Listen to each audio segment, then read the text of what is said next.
बोले भक्तवत्सल भगवान की जय। कुंद इंदुदर गौर सुंदरम अंबिकापतिमभीष्ट सिद्धिदम कारुणिक कलकंजलोचनम नौमि शंकर मनंगमोचनम।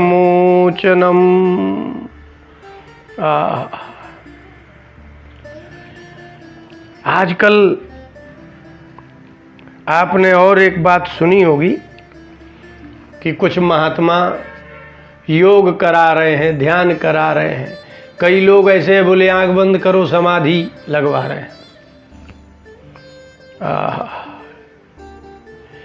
भगवान आद्य शंकराचार्य जी ने विवेक चूड़ामणि के 376वें श्लोक में कहा कि समाधि सबको नहीं लगती, ज्ञान ऐसे नहीं होता और नित्य ही सदा ही आत्मा के आनंद की अनुभूति ऐसे नहीं हो जाती कि आप खाते रहो, पीते रहो, चलते रहो, फिरते रहो, राग द्वेष करते रहो, किसी की बुराई करते रहो, 10 मिनट के लिए आंखें बंद कर लो, बस ओम ऐसे बोलो आँख कान बंद करके, इतने में समाधि का आनंद मिल जाएगा,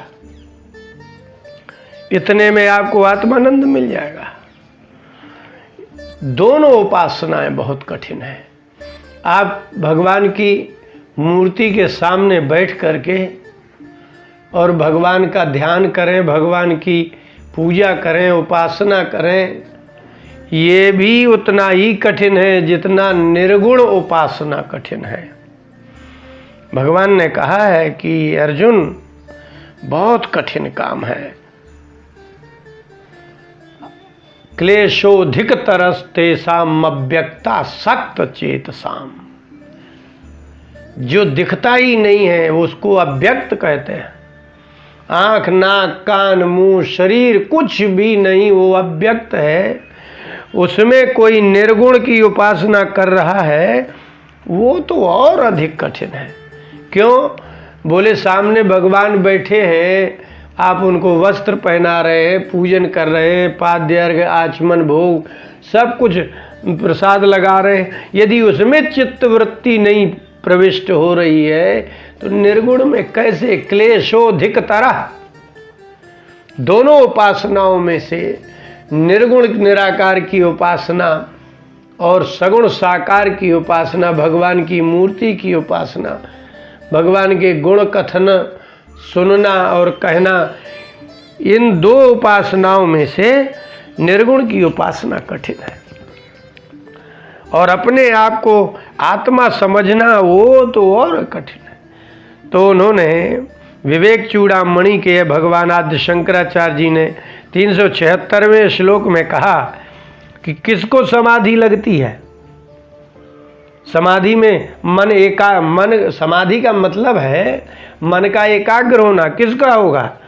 अत्यंत वैराग्यवतः समाधि समाहितस्यैव दृढ़ प्रबोधः प्रबुद्ध तत्वस्य हि बंध मुक्तिर मुक्तात्मनो नित्य सुखानुभूति।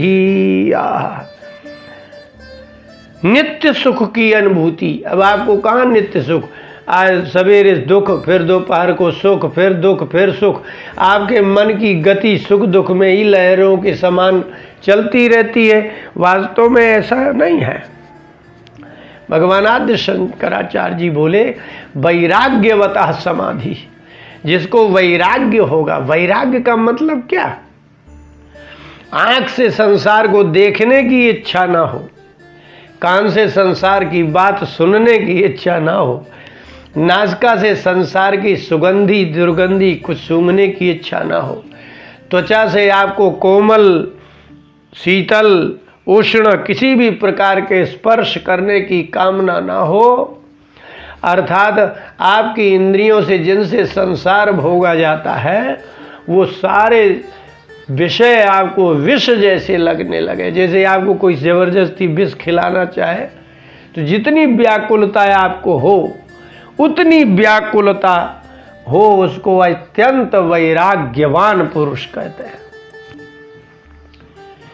तो अत्यंत वैराग्यवतः समाधि, समाधि अर्थात मन का एकाग्र होना किसका होगा? बोले अत्यंत वैराग्यवान। तो ठीक ही है, अत्यंत वैराग्यवान, जिसको अपने शरीर से भी वैराग्य हो जाए, जिसकी चित्त वृत्ति बिल्कुल इस तरफ ना हो।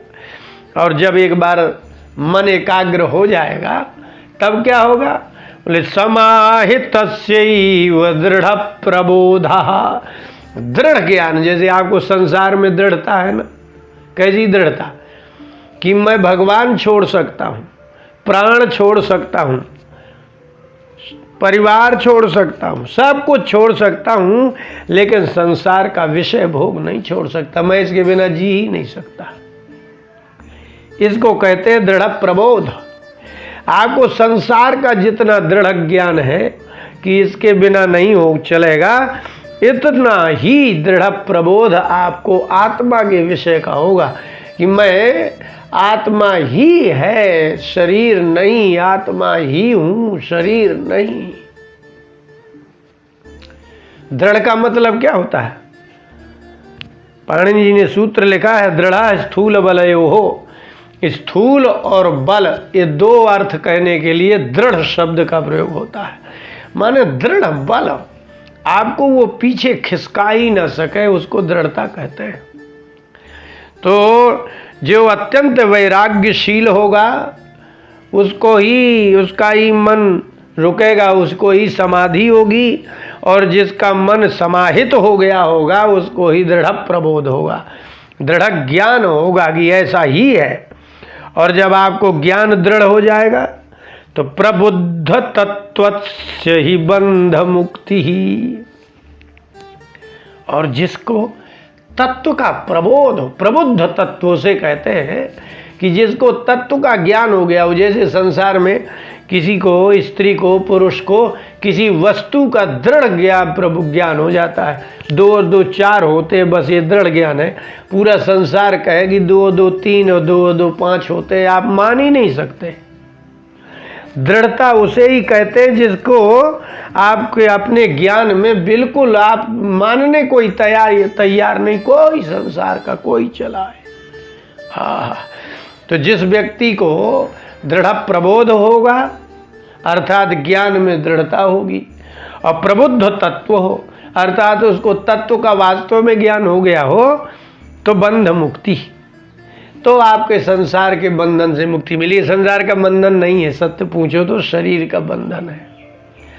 आपको अपने, आपको जो जो चीज वस्तु चाहिए, आपको नेत्र के लिए सौंदर्य चाहिए, कानों के लिए प्रिय वचन चाहिए, प्रशंसा चाहिए, धन चाहिए, पूरे शरीर को सुख देने के लिए आपको मशीनें चाहिए, एसी चाहिए, हीटर चाहिए, गाड़ी चाहिए। अर्थात शरीर में जिस जिस चीज़ का आपको सुख लग रहा हो वही बंधन है। बस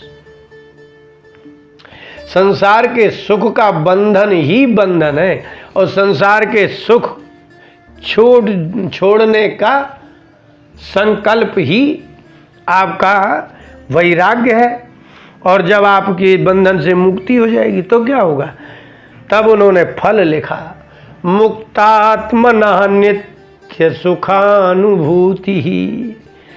आपको जो सुख की अनुभूति संसार में होती है वो कितनी देर होती है? आपने रसगुल्ला रखा मुंह में, कितनी देर मीठा लगेगा? आप कान में गीत सुना, कितनी देर प्रिय लगेगा? और वह गाना भी कैसा, बार बार सुनोगे तो फिर उससे भी मन हट जाएगा। आप बार बार कोई सुंदराति सुंदर वस्तु देखेंगे तो वो भी आपको सहज हो जाएगी। और इतना ही नहीं, चाहे आप बार बार किसी भी वस्तु का सेवन करेंगे तो आप उससे विरक्त नहीं होते, उससे ऊब जाते हैं। ऊब जाने का नाम विरक्ति नहीं है। कोई कहे कि मैं तो भाई ये चीज़ नहीं लेता, क्यों नहीं लेते? बोले मैं नहीं हम नहीं लेता, तो वो वैराग्य नहीं है, वो ऊबना है। वो भोग करके जो ऊब जाए वो ऊबना है। ऊबने में और वैराग्य में बहुत अंतर है। लेकिन नित्य सुख, नित्य शब्द का अर्थ होता है बढ़ने वाला, बढ़ता ही रहे, कम हो ही नहीं और सदा ही बना रहे। संसार में ऐसा कोई सुख ही नहीं है, न जीव का, न आँख का, न कान का, न त्वचा का। शरीर में कोई ऐसा इंद्रियों से प्राप्त होने वाला, पदार्थों से प्राप्त होने वाला सुख है ही नहीं जो सुख स्थिर हो और सदा हो और सदा आता रहे। शरीर जैसे ही शिथिल होगा, आयु बढ़ेगी तो आपके नेत्रों में देखने की क्षमता कम हो जाएगी, कानों में सुनने की क्षमता कम हो गई। तो जब आपके इंद्रियां ही, आपके सुख साधन कभी नष्ट नहीं होंगे, न सुख साधन कम होंगे, न सुख साधन में कुछ होने वाला है, लेकिन आपकी इंद्रियां ही, आपका शरीर ही व्यर्थ हो जाएगा। आपकी ये जो इंद्रियां हैं ना, इनको करण कहते हैं, आँख नाक कान, ये करण है, साधन है।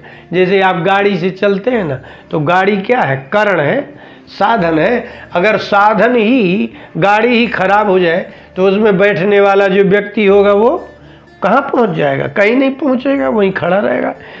इसी प्रकार से, इसलिए आद्य शंकराचार्य जी ने अपने शिष्यों के प्रबोध के लिए कहा, ये ध्यान रहे, आपको नित्य सुख की अभिलाषा हो तो आत्मा ज्ञान ही उसका साधन है।